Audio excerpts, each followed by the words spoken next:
এখানে যেহেতু গল্পের হেডিংয়ে দেওয়া আছে রেড রাইডিং হুড, এখানে এই গল্পের বিশ্লেষণ যেখানে হবে সেখানে আমরা এই গ্যাপের অ্যান্সার পেয়ে যাব।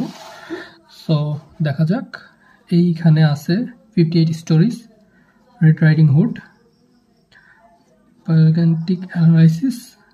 সো এখানে তারা কেন এটা করেছিল, he established that they were related, he use the same method. এই মেথডটা কেন ব্যবহার করা হয়েছিল, যে তারা কি একে অপরের সাথে রিলেটেড কিনা, indeed related.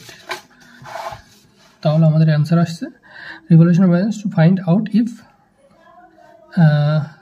Ending links, this is our answer, links relation.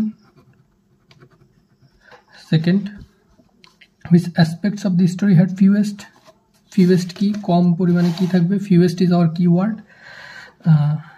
First he tested assumption which aspects of the story alter it